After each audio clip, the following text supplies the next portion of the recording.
Welcome to Layer the Alchemist, where we discuss all things heavy metal and hard rock.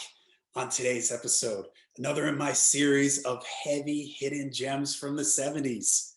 This is where I shine the spotlight on some more obscure underground bands that I think you should check out. So joining me for today's episode is a special guest. I have Steve from the All the World's a Stage YouTube channel. Steve also has his own merchandising company by the same name. You can see some of his work here on the t-shirt that I'm wearing, my Butler, Iommi, Osborne, and Ward shirt. I've got one of his shirts here. I'll hold it up for you. All the World's a Stage. All right, so I'm going to be leaving links down below so you can check out Steve's YouTube channel. He talks a lot about the great classic bands. Steve's been a follower of my channel for some time now. He's the guy in the comments that I'm always jealous of because he always leaves a comment. Oh yeah, I saw UFO in 1975 with Kiss, or I saw Rush on their first tour. I remember seeing Black Sabbath on the Sabotage tour. He's seen them all, and I'm so jealous of this guy. So it's really a pleasure to have him here on the show today. The album and band that we are going to be discussing, the heavy hidden gem for today, is Lucifer's Friend and their self-titled 1970 album. So this is a band that I've wanted to cover for a while because I love this record. And Steve on his channel, which when you're done watching this video, go check out this episode on his channel. He did a video titled "The Holy Trinity of Heavy Metal," and this was one of his albums. So Steve, tell us about Lucifer's Friend. What are your thoughts?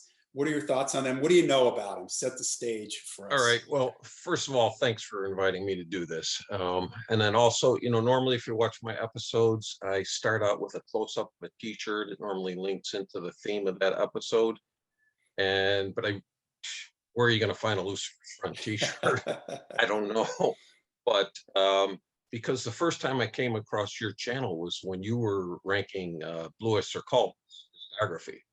So I have on my embroidered Blue Oyster Cult nice baseball jersey. Nice. So for the connection, because I think that was probably what 7-8 months ago. Yeah, that was very. And yeah, so that's when I first started watching you. But yes, the episode you mentioned where I did the Holy Trinity of Heavy Metal, which was all three albums were from 1970, Black Sabbath's debut, Deep Purple and Rock, and then Lucifer's Friend debut. And that's it there in all its glory. I mean, it's an album cover that would probably be banned now. I'm surprised it made it in 1970, to tell you the truth. It is a pretty weird cover. It's sort of it's yeah. Like this guy that looks like a 1950s detective, and another guy that looks like the who was it from the Addams Family? Yeah, yeah, Uncle Fester. Yes. Yeah, so it's a bizarre album cover. The name of the band is crazy. It's a real sort of, it's a really heavy album for 1970. They're a German band.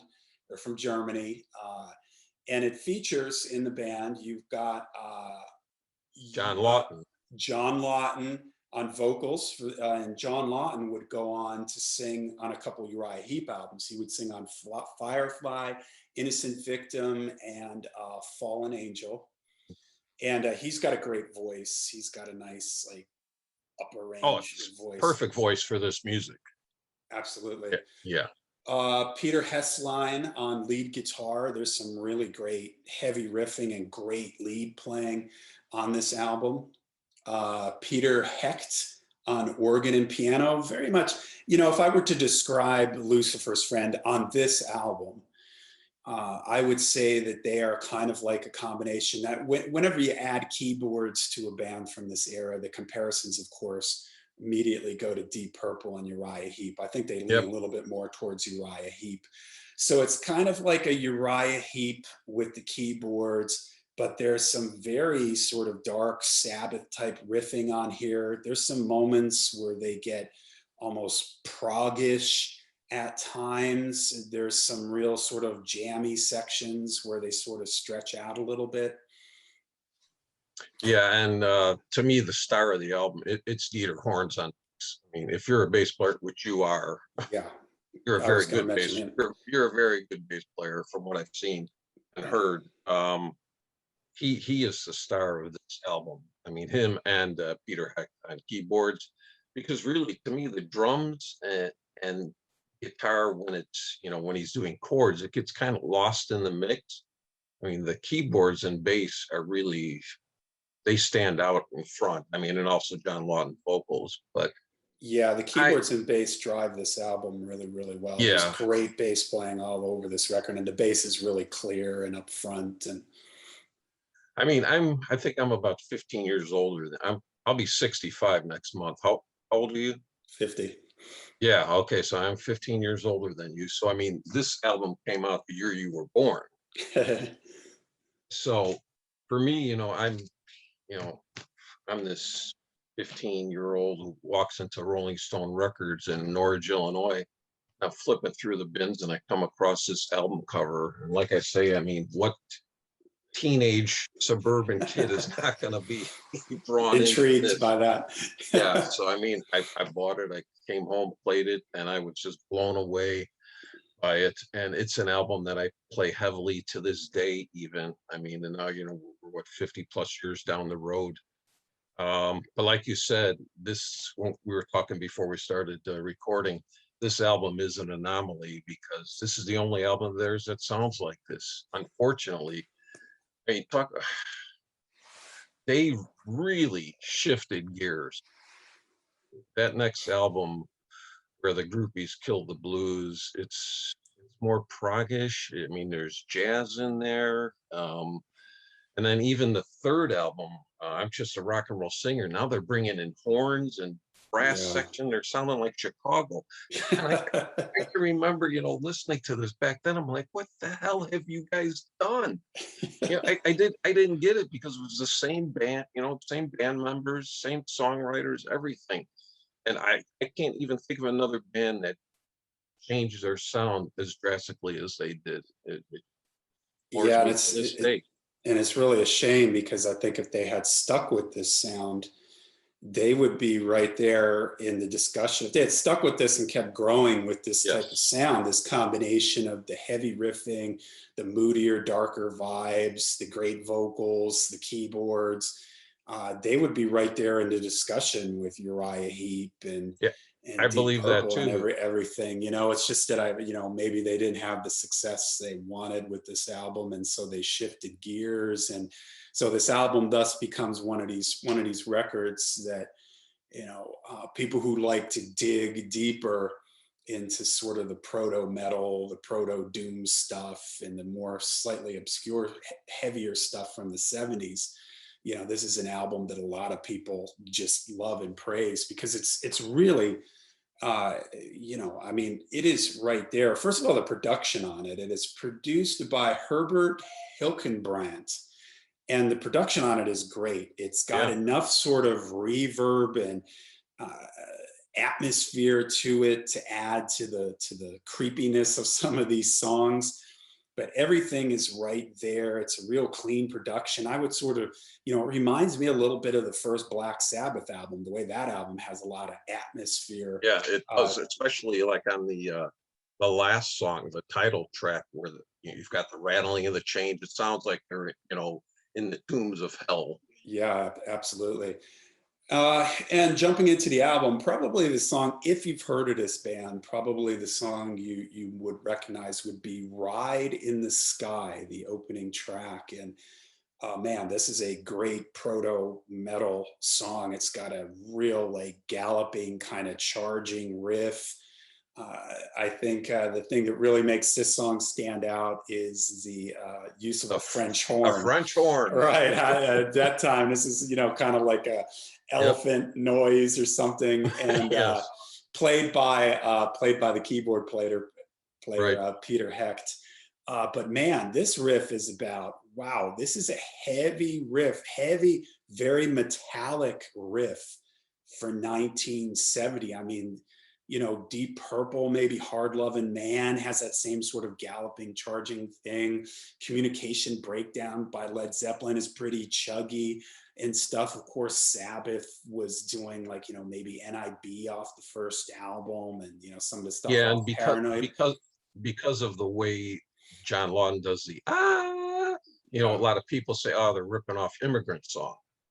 And both of the albums came out the same year in 1970. Question Yeah. is, did somebody hear somebody else play that song in its infancy? Yeah, it wouldn't be the first time Led Zeppelin was accused of ripping off somebody. When I hear some of these background vocal things, because he does this throughout the record, like ahs, layered kind of choir like things, it makes me think of Uriah Heep, the way Heep always had like those big kind of Yes. backgrounds and ahs going on in the background. But that's just a killer opening song. I mean, holy cow, man, Ride in the Sky. There's people that will say, okay, you got heavy bands like Mountain and Blue Cheer, and I do agree that those bands are heavy, but they were just kind of heavy blues. Yes. Blues riffs played really loud. This is very metallic, galloping, could have been an Iron Maiden riff. It's Yeah. like it's really ahead of its time. So it's Yeah. I just mean, to awesome. me, it holds its own against the other two albums I put in my holy trinity of heavy metal. I mean, I in fact I listened to this album today. It's funny. It's one of those albums. It's always kind of a go-to album when I'm mowing the lawn. And so I did that today, and I was mowing the lawn and played it. And I don't know if you remember. I think I told you that I keep a spreadsheet of the albums I listen to. Okay, I've Yeah. done this since 2005, and I can tell you that Lucifer's Friend today. That was the 95th time I've played that album in its entirety since 2005. Wow. Okay, but the 35 years before that, I can't even tell you how many times I played it. But Yeah, add a yeah, thousand to that. yeah. But you know what's wild about Ride the Sky? That song was actually it was used in a movie. It was a Bulgarian movie called Love.net, and John Lawton's in it. Wow. Yeah, it came out I think in 2011. I'm gonna have to try and search and see if I can find it because I'd just like to see what that's like. Yeah, that's interesting. Yeah, All right, the next you've got Everybody's Clown. This one we were talking about the great bass playing earlier. This one has a really catchy, like main riff kind of being played by the bass. It sort of drives the song along there. It's got some really cool organ in it. It's got these really neat kind of like guitar, almost jazzy like guitar harmonies. And I really dig the lead guitar sound on this album. It's got a real sort of like mid-rangey, it jumps out of the mix yeah. lead sound. It doesn't have real heavy fuzz tone like a lot of guitarists had back at that time. This is a little cleaner, crisper. I think Yeah. you're right. It's a little more at the mid-range level. Yeah. And it makes it jump out more. Yeah, And this is one of these songs that has some ahs in it that really make me think yeah, of Uriah Heep. So, all right, then we got Keep Going. This is a real proto Doom song. I mean, this riff in this sounds like, this could have been a Black Sabbath riff, the main riff in this, and the way it sort of drops down and gets quiet and then gets loud again, reminds me of the song Black Sabbath in yeah. a lot of ways. The bass playing in this song makes me think of Geezer. Yeah, yeah, the bass player has a real sort of Jack Bruce jamming vibe to his playing, and Geezer, of course, influenced by Jack Bruce. So then it's got like a faster section in it. It again reminds me a little bit of the song Black Sabbath. Yeah, and I love there's this line: "Keep going, they're on your heels." Feels harder Hills. the rust now, the harder they feel, or something. Yeah, yeah, yeah, yeah. Yeah, Yeah, so just a real cool here. You've got sort of your proto metal and ride in the sky, and then you've got your proto doom here and keep going. And this is where the mix I think really helps too, because there's enough like sort of room and echo feel to it that it gives it sort of that ambient, cool sort of vibe to it. All right, next we got Toxic Shadows. It's got a heavy blues main riff, some nice guitar harmonies in this one. Toxic Shadows. Did you ever hear about the infancy of Lucifer's Friend, the band they were before they renamed themselves? No. They were actually called Asterix. Okay. This came out in 1970. This is all of them with one other guy. I forget who the additional player is. I think he's an additional guitarist. But it's not a heavy metal album. I'm not even quite sure I'd even call it a hard rock album. But there's a song on here called Chance and You. Chance and You definitely became Toxic Shadow. You Okay. play this song, you hear Toxic Shadows. But I would tell you it's worth picking up just because it's you get to see where the band came from. Nice, nice. Free Baby is next. Got a Free heavy Baby, groovy yes. organ in it, and Yeah. I love there's sort of that trippy jamming section where there's all these oohs, like vocal oohs that are sort of moving around in the mix and sort of coming jumping in and out here and there, kind of this trippy little kind of freak out jam section, which is really cool. Yeah, he's singing about his cheating girlfriend or whatever. Yeah, is it mine or someone else's bed you sleep tonight? Yeah, and his vocals are great on this one. Oh He's yeah, just yes. soaring Yeah, I all mean, over this. I can remember I was walking through a mall and I saw Uriah Heep's new album hanging up, Firefly. And I stop in the store and I pick it up and I flip it over and I see John Lawton's name. I'm like, holy cow. So yeah, I mean, and I was a big Uriah Heep fan anyway, so I thought it was a pretty good marriage. I like those three albums. Yeah, and you can see how his voice would work in Uriah Heep because he has that sort of, he's not too far off from like a David Byron, David Byron, yeah. right? He's sort of in that same vocal range. He's got sort of a similar vibe to him. So, all right, then, Baby, You're a Liar. This one in the verse has kind of a classic rock, classic blues rock vibe to it. It's got an awesome grinding like Hammond solo. This happens a couple times on the album where the organ, it just sounds like they're cranking up the Hammond organ, and it's got this great like sort of John Lord, grinding, driving Yeah, sound I to mean it. that's the organ is definitely one of the big draws for me. I mean, growing up in the era I did, because everybody, be it Ken Hensley with Uriah Heep, John Lord, they were playing the Hammond B3, and it's a sound that you just came to grow and love. And I mean, anybody who's watching this who's never heard them, if you love that big Hammond B3 sound, this is an album for you because, like I say, between him and Dieter Horns on bass, these two guys, they're playing their balls off on this album. Yeah. It is. Yeah. All right, next is one of the more unique song titles out there. In the Yeah, time of Job, when Job, the yep. mammon was a yippie. Yeah, they have some fun with the Bible here. Yeah, they sort of play Um, around with some it, Bible references and my favorite verse is first there was a light coming from Moses, and Abraham was playing the stooge with Pilate on the right, and Mary and her roses had a reputation to lose. yeah, it's a fun one. And this, I love when it drops down into sort of this like tribal drum beat, and the bass Yes, is like going off. It's almost like a riffing bass solo right there. This sort of freak out section, which is just really really cool. yes, yeah. All right, then the album ends with Lucifer's Title track. Friend. Yeah, the Yeah, title track and the band name Lucifer's Friend. This starts off with these weird, sort of scary sounding yeah. noises. It's like the beginning of Black Sabbath's first Yeah, song.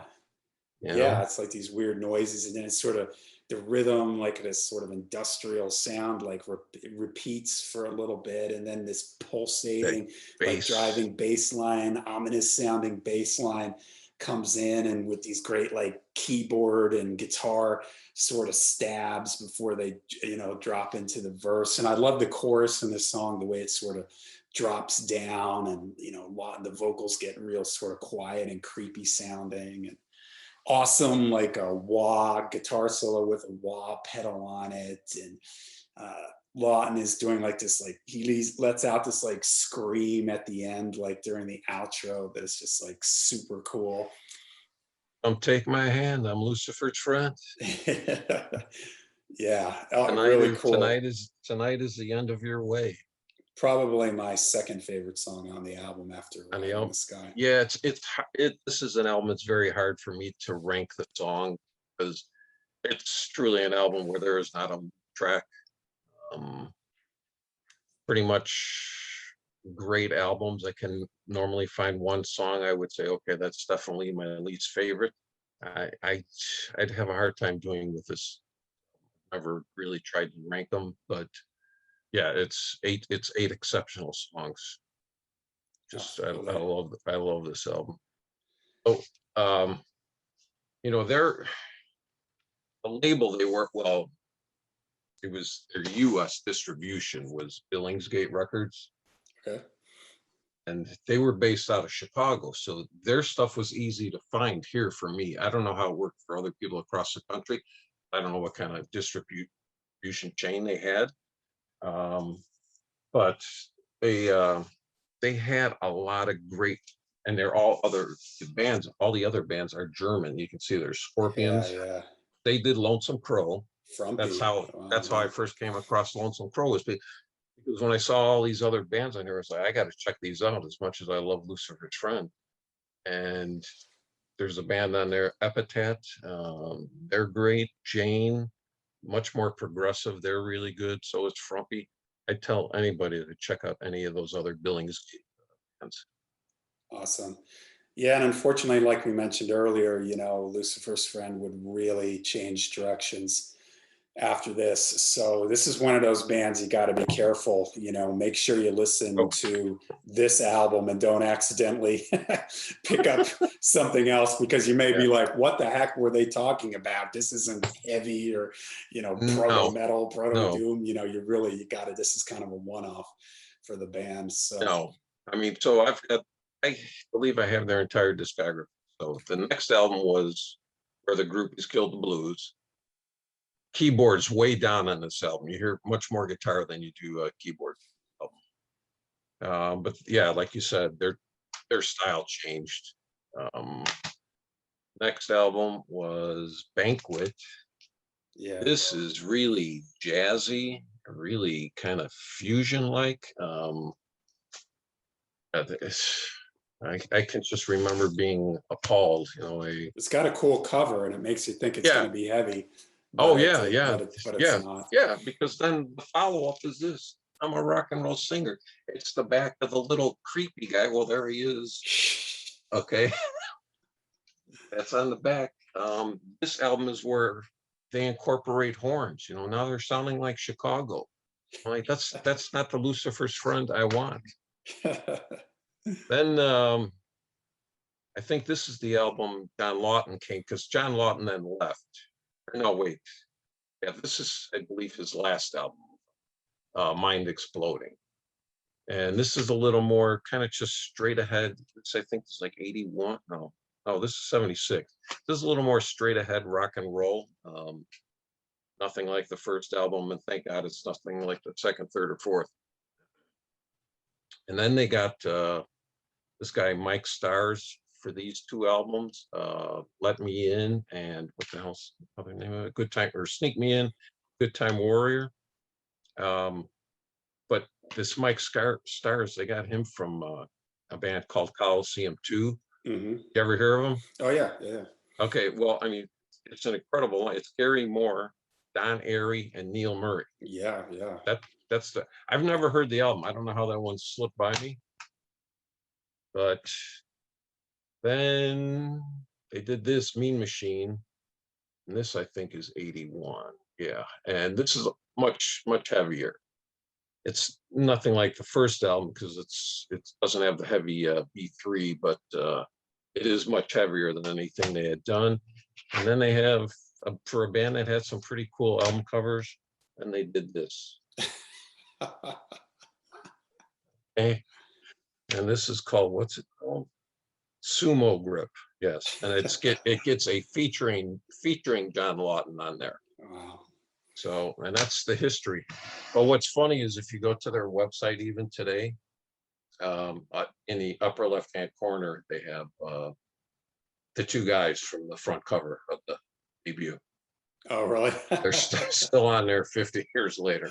Yeah, well, that's the album. I mean, when you mention their name, anybody who's already heard of them, you know, Right. that's the album they think of. And they have a video for them, I think, on one of those.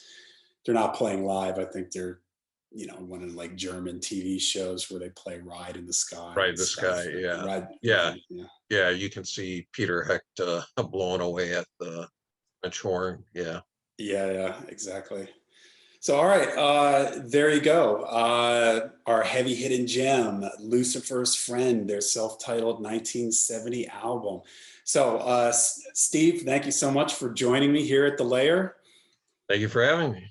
All right, and I will be leaving links down below in the description so you can go and check out Steve's YouTube channel, All the World's a Stage. Go over there. He's got a lot of great videos. Subscribe to his channel. Also, check out his merchandising company. He has a lot of great, fantastic merchandise out there. If you need some merchandise, give him contact him. And leave in the comments down below. Let us know if you've heard this Lucifer's Friend album. Let us know what you think of it. I'm also starting a Layer of the Alchemist Spotify playlist. I will leave a link to that down below. And what I'm going to be doing is putting 2 or 3 songs from whatever album I've been talking about at the time. So I'm going to be going back through my old videos and adding songs in there. It'll be an ever-changing, ever-growing list so that when you see these videos, you can jump on that playlist and listen to some highlights from whatever the album was that I was talking about. So, all right. Well, thanks again, Steve. Everybody leave a comment down below. Make sure you hit like and subscribe. Layer the Alchemist on Facebook and Twitch. And until we see you again, make sure you stay heavy, stay metal.